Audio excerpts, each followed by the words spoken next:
जय हिंद दोस्तों, आप लोगों का इस YouTube चैनल में स्वागत है। दोस्तों, अगर आप उत्तर प्रदेश में नौकरी करना चाहते हैं तो आप लोगों के लिए अब समस्या होने वाली है। ऐसा इसलिए मैं कह रहा हूं क्योंकि सरकार की तरफ से यह प्रस्ताव पारित होने वाला है कि जो उसमें उम्र सीमा है उसको अब कम करने की तैयारी चल रही है।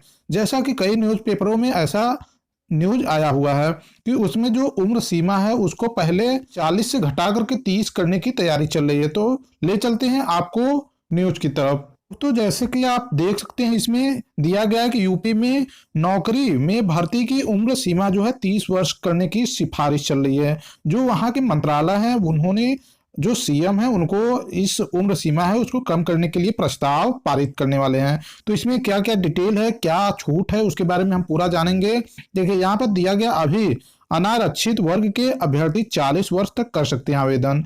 आरक्षित वर्ग की अधिकतम उम्र सीमा 45 वर्ष, इसे 35 करने की सिफारिश चल रही है। तो देखिए, जो जनरल है, जनरल में 30 वर्ष कर दिया जाएगा तथा जो आरक्षित वर्ग हैं उनको छूट कर दिया जाएगा। छूट का मतलब जो उनको जैसे ओबीसी है तो उनको 5 साल मिलता है और जो एससी एसटी को छूट मिलता है वो छूट दिया जाएगा। लेकिन ऐसा अभी पारित नहीं हुआ है, लेकिन जल्द ही पारित करने के निर्देश मिल रहे हैं। कि यहाँ बताया गया है कि लखनऊ से यह खबर है कि प्रदेश में सरकारी सेवाओं में भर्ती की अधिकतम सीमा जो है उस पर बदलाव करने की चर्चा शुरू हो गई है। इसे 40 से घटा करके 30 वर्ष किया जा सकता है। इसके अलावा एक बार सरकारी सेवा में आने पर दूसरी सरकारी सेवा में जाने के लिए आपको सीमित इसमें योजना किया जाएगा। जैसे आप अगर किसी विभाग में नौकरी करते हैं और उससे चाहते हैं कि हम दूसरे विभाग में जाएं, तो उसके लिए भी लिमिटेशन करने की तैयारी चल रही है। इसमें विभागीय कर्मियों की संख्या का युक्तिकरण, प्रभावशीलता व दक्षता में सुधार के लिए गठित समिति ने सरकारी सेवा में नियुक्ति के निर्धारित अधिकतम आयु सीमा सामान्य वर्ग के लिए 40 से घटाकर 30 और आरक्षित वर्ग के लिए 35 वर्ष किए जाने। यहाँ आरक्षित के लिए 35 इसलिए है कि जो उम्र सीमा है वो 30 है और आरक्षित में जो उनको छूट मिलती है वो 5 साल की छूट मिलती है, इसलिए वो टोटल जो उम्र सीमा हो जाती है वो 35 हो जाती है। और उसके बाद आरक्षित वर्ग के लिए यह सीमा जो है 45 वर्ष है। इसमें 45 वर्ष इसलिए बताया गया है क्योंकि एससी एसटी को जो उसमें छूट ज्यादा मिलती है। सपा शासनकाल में 6 जून 2012 को अधिकतम आयु सीमा 35 वर्ष से बढ़ाकर 40 वर्ष कर दिया गया था। मतलब इनका कहना है कि जो आपके सपा गवर्नमेंट थी उसमें आपको सीमा बढ़ा दी गई थी, जिसको अब उनको कम करने की तैयारी चल रही है। उसमें यह भी बताया गया 35 वर्ष की अधिकतम आयु सीमा पहले 32 वर्ष थी, 32 को 35 कर दिया गया था, जो 35 थी उसको 40 कर दिया गया था सपा सरकार में। सरकारी नौकरी पाने के बाद दूसरी नौकरी के लिए भी अब जाने के लिए बस 2 मौके मिलेंगे। मतलब आप किसी चाहे यूपीपीसीएल में करते हैं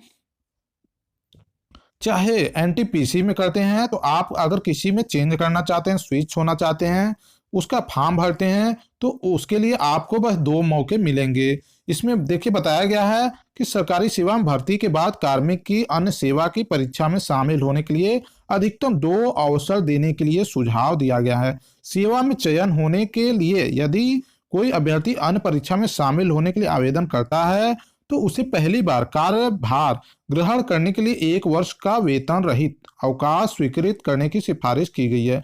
मतलब अगर आप किसी में चेंज करते हैं तो आपको 1 साल का वेतन जो है आपको देना पड़ेगा, ऐसा कुछ उसमें निर्धारित किया गया है। लेकिन अभी तक ये नियम पारित नहीं हुआ है, लेकिन ऐसी चर्चा चल रही है सरकार में। तो देखिए, जो सेवा है उसमें कटौती संतोषजनक से बहुत अच्छा हुआ, ऐसा मतलब उसमें बताया गया कि प्रदेश में विभागाध्यक्ष व अपर विभागाध्यक्ष के पदों को छोड़कर विभिन्न संवर्ग के पदों पर संबंधित नियमावली में पदोन्नति व एसीपी के लिए संतोषजनक सेवा होना अनिवार्य शर्त है।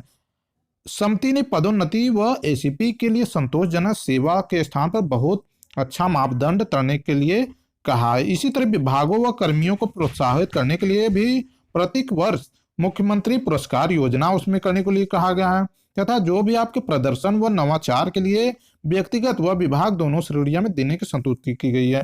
तो ऐसा देखिए, ये न्यूज जो है अमर उजाला की तरफ से आया है। मैं आपको एक कटिंग और दिखाता हूं।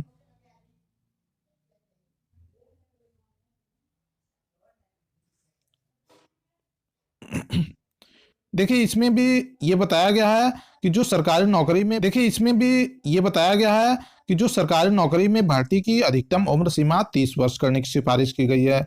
जो 40 वर्ष तक अनारक्षित वर्ग के अभ्यर्थी कर सकते थे, लेकिन अब 30 वर्ष करने की तैयारी चल रही है। प्रदेश के जो भी सरकारी है उसमें देखिए यहाँ पर बताया गया वही चीज है।